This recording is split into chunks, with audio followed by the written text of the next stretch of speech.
Aneh. Dalam data Departemen Kesehatan Republik Indonesia, itu kelihatan sekali di semua rumah sakit umum daerah, di semua provinsi di Indonesia, maka provinsi Kristen yang paling banyak orang kena jantung koroner, kena stroke, kena gagal ginjal, itu di daerah-daerah Kristen. Aneh sekali. Karena orang Kristen mulutnya rakus. Nah, itu sebagai contoh bahwa Alkitab ini buku yang luar biasa untuk apa saja. Nah, orang yang sakit adalah orang yang paling bodoh, tapi paling pintar menghabiskan waktu. Aneh bukan? Saya ulangi lagi, orang sakit itu orang yang paling bodoh, karena dia nggak mau jaga dirinya, tapi paling pintar menghabiskan waktu.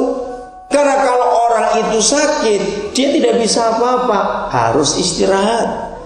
Yang mana hari-harinya dia istirahat itu seharusnya dia bisa mencapai hal-hal baru dalam hidupnya. Tapi karena sakit, saudara, dunia akhir-akhir ini kenapa kanker bertambah banyak? Dunia sudah membuktikan bahwa semua daging yang berwarna merah itu berbahaya buat kesehatan. Semua makanan-makanan pakai bahan pengawet itu berbahaya. Maka itu kenapa semua orang kena kanker dokter langsung melarang tidak boleh makan daging yang berwarna merah, karena itu bahaya sekali. Dan itu Alkitab sudah ajarkan ribuan tahun yang lalu. Hebat sekali. Nah, sekarang kembali kepada masalah psikologis tadi. Mengapa Alkitab? Baik waktu Daud pernah Tuhan pakai untuk berbicara, waktu Musa, Paulus, mereka semua berbicara soal waktu dengan penekanan jangan kamu memperhatikan yang sudah lalu, lihat yang ke depan, yang Tuhan percayakan untuk kita kejar, untuk kita raih.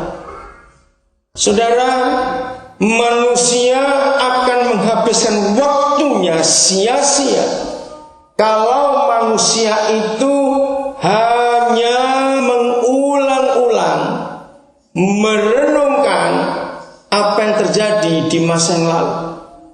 Dan biasanya orang seperti itu pasti bicara, aduh seandainya. Pernah ada orang seperti itu kalau saudara orangnya bertobat. Seandainya pacarku gak mati tahun 84, aku sudah jadi orang kaya sekarang. Loh, apa urusannya? Ya karena dia anaknya konglomerat, kalau kawin dengan dia, oh aku sudah enak. Nah, kalau sekarang sudah tahun 2007, lalu orang itu selalu ingat tahun 84, berarti dia ketinggalan berapa puluh tahun dalam hidupnya? 23 tahun. Dia masih terus hidup di tahun 84. Kembali lagi ke sana. Seandainya suamiku gak mati tahun itu, oh aku gak akan begini. Untuk apa kita ingat-ingat sudah lewat? Gak bisa kembali lagi. Renungkan, bukan lagi 1 jam yang lalu, 1 menit yang lalu pun, kalau sudah lewat itu gak bisa kembali lagi. Soalnya bisa kembali ke menit yang lalu?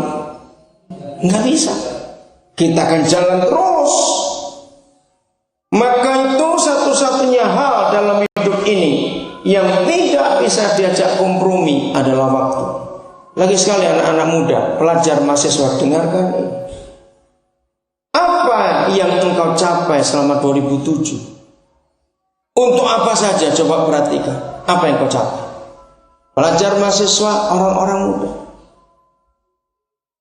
Kalau yang targetnya tahun 2007, lalu saudara baru sadar akhir-akhir ini, tahun ini mau lewat, lalu saudara baru berjuang untuk 2008 mencapainya, maka untuk target 2008, kapan saudara mau selesaikan? Karena 2008 saudara masih menyelesaikan hutang waktu 2007. Ngerti cara menghitung hidup ini?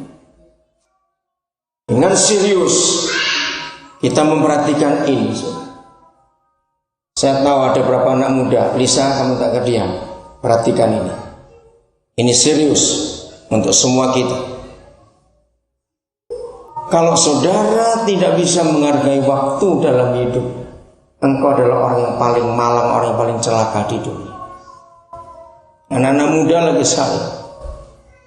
Waktu itu kekayaan yang tak ternilai dalam hidup ini. Nah, begini jahatnya iblis. Kalau mereka tidak bisa menahan kita untuk selalu kembali ke masa yang lalu, dengan selalu mengingat kejadian yang dulu-dulu. Dengarkan ini. Mengapa dalam Matius 6 Tuhan Yesus berkata jelas, yang kita semua tahu firman itu, jangan kau khawatirkan hari esok, sebab hari esok ada khawatirnya sendiri. Khawatir satu hari cukup untuk satu hari. Apa arti firman itu? Jadi kalau iblis tidak berhasil menarik kita ke belakang supaya kita terus ingat masa lalu, sehingga orang itu nggak pernah maju karena selalu ada di masa yang lalu, maka iblis akan mendorong orang itu maju kecepatan ke depan. Mungkin banyak saudara baru pertama kali mendengar hal ini. Ayo kita belajar, saudara. Sama bodohnya dan sama celakanya orang yang hidupnya terus pada masa lalu, sama bodohnya dan sama celakanya kalau orang itu kecepatan ke depan. Dan itu orang yang paling lucu sedunia, yang hari ini saja belum habis diurus, dia sudah mendahului bagaimana minggu depannya, bulan depan bagaimana, sudah khawatir dulu. Lucu nggak orang seperti itu, yang hari ini saja belum habis sudah ngurus yang belum tentu terjadi di hari yang akan datang. Saya harap saudara mengerti kata-kata saya. Nah, inilah orang yang khawatir akan masa depan. Saudara, orang yang terlalu takut dengan masa depan, nanti bagaimana ya? Nanti bagaimana? Itu sama beratnya. Maka itu saya katakan sama bodohnya dengan orang yang selalu ingat masa lalunya.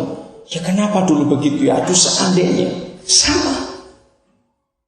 Saudara baca Alkitab baik-baik, maka akan menemukan ukuran waktu yang dipakai oleh Papa kita dari Kejadian sampai Wahyu.